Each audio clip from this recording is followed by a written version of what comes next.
এবার দেখাবো আপনাদের তৃণমূল নেতার বাড়ির সামনে থেকে উদ্ধার সরকারি ত্রাণের শাড়ি এবং নথি।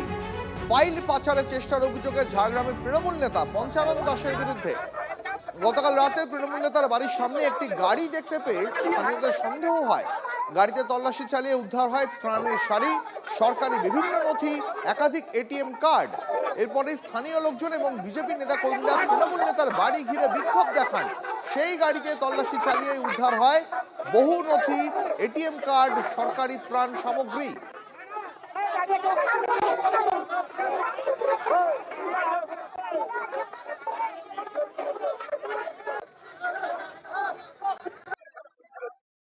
অন্য বছরে 15 অবস্থা করে দিয়েছে।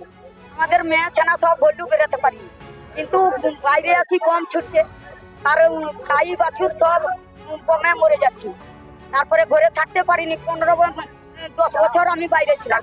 মেয়েরা, আমি কোনো নেতা নেই, ফেতা নেই, সবাই জনগণ যাচ্ছে, আমিও যাচ্ছি।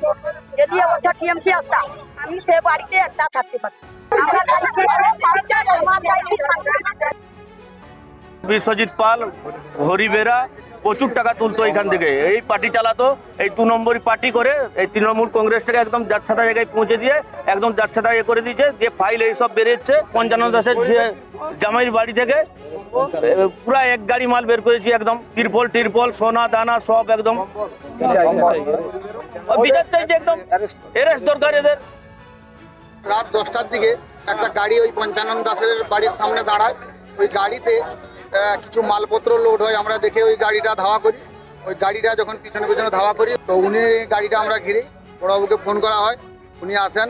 গাড়ি থেকে আমরা যখন বের করি, গাড়ি থেকে কিছু সরকারি কম্বল, কিছু কাপড়, ওনার বাড়িতে কিছু পাওয়া যায়নি। ওই পাশে একটা গোয়াল ঘর ছিল।